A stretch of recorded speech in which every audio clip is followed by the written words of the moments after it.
Terus terang aku bukanlah seorang perempuan yang bertampang buruk.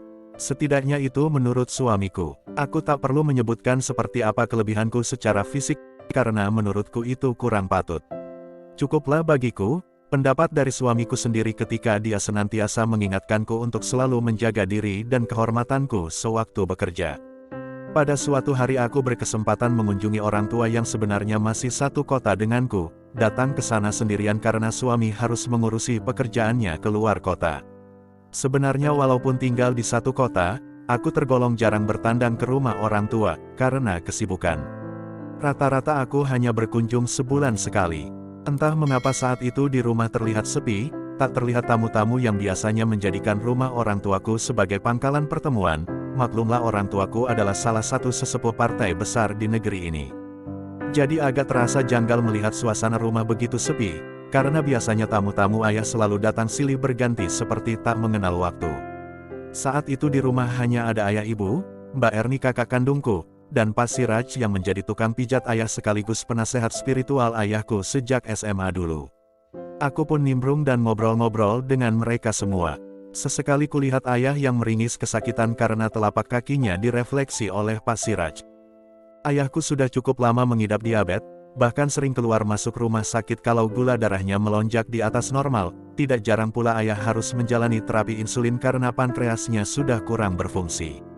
Tetapi entah kenapa dia masih tak percaya dengan pengobatan medis dan lebih memilih pengobatan alternatif. Untuk satu hal itu dia mempercayakan ke Pak Siraj yang sudah jadi langganan keluarga sejak lama sekali.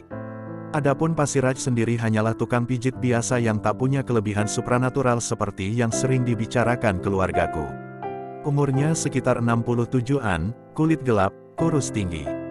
Penampilan khasnya yang sejak dulu tak pernah berubah adalah dia selalu berbaju safari pemberian ayah, berpeci hitam, bersarung gelap yang sudah pudar warnanya, dan selalu berkacamata tebal. Selama mengenalnya, aku tak pernah bicara dengannya walaupun sudah kenal lama. Hanya saja pada pertemuan kali ini, aku bisa melihat sesekali ia mencuri-curi pandang ke arahku. Sambil memijat telapak kaki ayah, mulutnya tak henti mengisap rokok kretek yang menebarkan bau khas tembakau yang terbakar. Seringkali aku pergoki sudut matanya menatap dengan pandangan yang sulit kutebak maknanya. Aku selalu memalingkan muka, berpura-pura tak tahu kalau sedang menatap, dan aku juga tak merasa perlu berbasa-basi dengannya karena kurasa memang tidak perlu. Di tengah keasikan berbincang ngobrol-ngobrol dengan ayah ibu dan Mbak Erni, tiba-tiba ibu menawari aku untuk diterapi pijat Pak Siraj. Katanya, dia dan Mbak Erni juga baru saja selesai dipijat. Coba kamu dipijat Wi, biar tahu apa penyakitmu. Siapa tahu Pak Siraj bisa bantu mengetahui masalah kandunganmu. Aku tersenyum sambil menggelengkan kepala. Enggak perlu Bu. Aku gak ada masalah kok, tolakku dengan halus. Lagian aku kesini cuma sebentar, rumah lagi kosong, gak enak ditinggal lama-lama, mencoba memperhalus penolakanku. Tapi alasanku ditimpali bujukan Mbak Erni, ayolah Wi, gak ada salahnya kan kamu coba, siapa tahu ada gangguan yang lain, cerocos Mbak Erni mencoba membujuk. Aku tetap menggeleng, aku memang enggan pijat, apalagi dipijat oleh laki-laki. Untuk menghindari bujukan mereka aku segera berdiri dan pamitan. Tapi di luar dugaanku, ayah menyela, Wi, kamu sekarang pijat dululah. Siapa tahu ada yang salah dengan kesehatanmu. Bapak sudah merasakan khasiatnya kok. Buktinya sekarang gula darah Bapak nggak pernah naik-naik lagi, kata ayahku mencoba meyakinkan. Akhirnya dengan perasaan segan aku pun menyetujui permintaan ayah karena sedari dulu aku memang paling segan menolak kalau ayah sudah meminta. Sementara secara sepintas aku melihat Pak Siraj hanya tenang-tenang saja mendengarkan perdebatan kami, mungkin dia merasa tak enak juga kalau aku bersedia dipijat karena dipaksa. Di kamar ibu saja, Wi, saran ibu.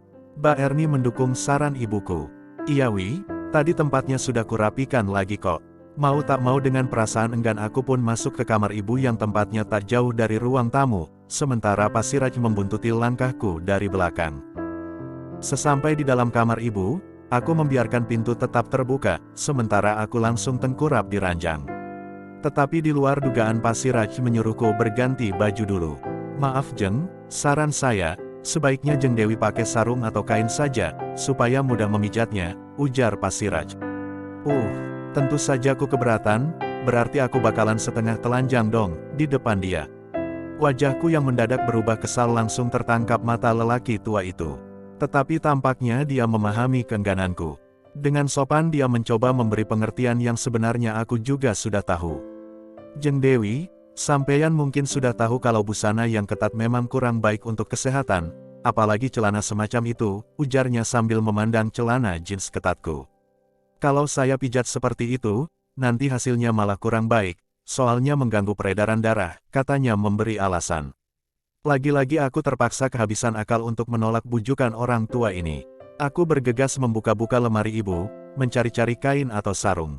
Setelah ku temukan sarung ibu yang belum sempat terpakai, segera ku bawa ke dalam kamar mandi yang menyatu dengan kamar tidur orang tuaku. Terpaksalah aku membuka kaos oblong, celana jeans ketat, tinggallah BH dan celana dalam yang keduanya berwarna krem. Aku segera memakai sarung untuk kujadikan kemben. Dan mungkin agak terlalu pendek, karena sarung yang kupakai hanya menutupi bagian dada sampai sedikit di atas paha. Namun sebelum keluar dari kamar mandi entah kenapa tergerak untuk berkaca di depan cermin besar yang ada di dalam kamar mandi. Aku terhenyak, entah mengapa, tiba-tiba merinding memandangi pantulan tubuhku sendiri yang masih nampak sangat sempurna. Apakah cermin ini yang salah? Mendadak hatiku dipenuhi perasaan aneh yang tak pernah dialami sebelumnya. Suatu perasaan yang sangat sukar dilukiskan dengan kata-kata. Aku terpesona dengan kesempurnaan tubuh sendiri. Merasa sangat seksi dengan penutup kemben ini. Tetapi aku berusaha menepis perasaan aneh yang tiba-tiba menjalar, dan aku tak ingin berlama-lama di dalam kamar mandi hanya untuk mengagumi diri sendiri. Sesaat aku merasa ragu-ragu untuk keluar dari kamar mandi dengan busana seperti ini. Karena sejujurnya aku merasa malu kalau harus tampil dengan busana minim ini di depan orang lain selain suami, tetapi serasa ada dorongan yang demikian kuat yang mengalahkan perasaan malu, sehingga akhirnya aku hanya bisa menyerah pada keberanian dan keingintahuan aneh yang tiba-tiba menyeruak dari dalam hati. Dan benar saja dugaanku, sekeluarku dari kamar mandi, sekalipun dengan gerakan yang beringsut menutupi keterbukaanku, aku melihat Pasiraj memandangiku dengan ternganga. Matanya seakan melompat, dan jakunnya bergerak-gerak seakan-akan menelan ludahnya sendiri. Aduh, betapa malunya dipandangi orang tua ini. Walaupun hanya sesaat, ku bisa merasakan ketakjuban luar biasa dari orang tua ini. Dan anehnya, ini di luar kebiasaanku, merasa tersanjung dan senang menerima kekaguman dari lelaki lain yang sesungguhnya hanya pantas menjadi kakek buyut. Sesaat aku menyadari bahwa pintu kamar ibu telah ditutup, sehingga tak bisa nampak dari luar, dan AC pendingin ruangan juga telah dinyalakan. Begitu beraninya orang tua ini melakukan sesuatu di rumah orang lain tanpa meminta izin dari sang empunya rumah. Silahkan tengkurap ya Jeng, instruksi Pasiraj membuyarkan lamunanku. Dengan perasaan berdebar-debar yang tak ku mengerti, segera tengkurap di ranjang ibu dengan tetap merapatkan kain kemben. Aduh, mengapa hati jadi tak keruan begini? Belum lagi pertanyaan hati terjawab, aku tiba-tiba merasakan ranjang pegas ibu bergoyang ditimpa beban tubuh Pasiraj di sampingku. Dia mengambil posisi di sebelah kiri betis dan mulai memegang telapak kakiku. Dan lagi-lagi ku merasakan debaran di dada bertambah kencang saja. Aku merasa telapak kaki sebelah kiri diangkat dan ditumpangkan ke atas pahanya. Secara refleks aku berusaha merapatkan kedua paha agar dia tidak bisa curi-curi pandang ke sela-sela pahaku. Dia membalurkan minyak berbau rempah di atas telapak kakiku, mungkin semacam minyak tawon yang biasa kupakai kerokan kalau masuk angin. Aku merasakan suatu tekanan yang lembut namun kuat di permukaan telapak kaki. Sungguh aneh, sama sekali tak merasakan sakit atau ngilu. Sebaliknya perasaan nyaman seperti mulai menyelimuti diriku. Jika sebelumnya aku merasakan ketegangan dan perasaan malu yang teramat sangat, karena berbusana minim di depan kakek tua ini, kini rasa tegang dan malu itu berangsur sirna. Sesekali jari-jari kaki dipijat juga, dan entah mengapa pijatannya seperti mengalirkan perasaan rileks pada diriku. Sekalipun begitu, aku tak berusaha menunjukkan kerelaanku ketika disentuh olehnya. Aku hanya membenamkan wajah di atas bantal, karena rasa malu dan gengsi sesekali masih menyeruak dalam diriku. Ruangan dalam kamar ibu serasa sunyi, hanya terdengar kriut pegas ranjang yang bergoyang karena gerakan tubuh Pasiraj yang sesekali mengubah posisi, kadang di sebelah kanan, lalu kembali lagi ke sebelah kiri. Hampir 5 menit berlalu, kami berdua tak mengucapkan kata-kata basa-basi sepatah pun. Sampai suatu ketika aku mendengar suara serak dan berat Pasiraj memecah kekakuan ini. Jeng Dewi sering kena sakit lambung. Tanya Pasiraj, sambil tetap memijat telapak kakiku, kali ini yang sebelah kanan, jemarinya ditekan dalam-dalam, seperti mendeteksi masalah kesehatanku. Aku hanya bisa menggerakkan kepala ke atas ke bawah, membenarkan diagnosisnya. Aku hanya bisa menggerutu dalam hati, mengapa tebakannya bisa tepat sekali. Ini ada kaitannya dengan masalah kandungan Jeng Dewi, ujarnya lagi. Kenapa tidak dari dulu Jeng periksa ke saya? Aku hanya diam tak menjawab. Wajah semakin kubenamkan ke dalam bantal karena entah mengapa aku menduga Pasiraj pasti sedang memandangi bagian belakang tubuhku yang tertutup kain sarung. Tiba-tiba tanpa permisi Pasiraj menyentuh bagian tumit, mata kaki, betis sebelah dalam, lipatan lutut, dari kedua kakiku. Dan yang membuatku terhenyak, dia juga menekan area perbatasan paha dan pinggul sembari berkata, titik-titik ini yang bermasalah dan harus segera diterapi.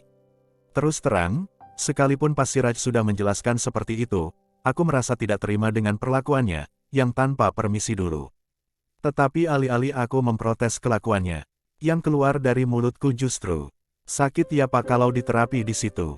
Ya tergantung seberapa gangguannya, mudah-mudahan belum parah, supaya lekas pulihnya, tidak bisa diterapi satu kali terus langsung sembuh loh Jeng. Aku diam saja tak berusaha menanggapi.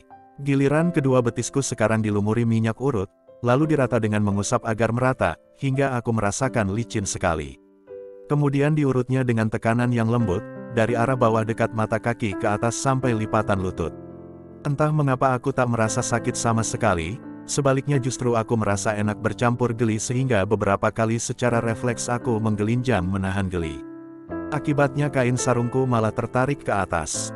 Aku berusaha membetulkannya, tapi tanganku tak sampai. Aku berusaha menggapai kain sarung agar kembali ke tempat semula, tetapi gerakanku yang agak tegang itu malah membuat kain sarung makin terangkat lebih tinggi, hingga akhirnya ku terpaksa menyerah, kuputuskan untuk membiarkan saja. Aku hanya berharap semoga Pasiraj tidak berusaha mengintip lebih jauh.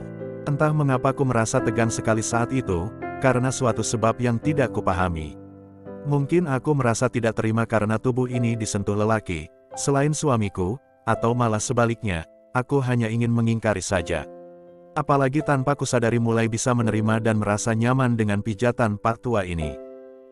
Lambat laun keteganganku berangsur-angsur sirna, manakala Pasiraj semakin intens mengurut kedua betisku, terutama pada area yang tadi dikatakannya, sebagai salah satu titik bermasalah.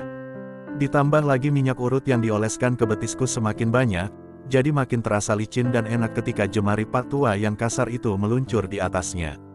Keadaan ini membuat aku merasa tak perlu jaga image lagi, dan aku merasa jauh lebih rileks daripada sebelumnya.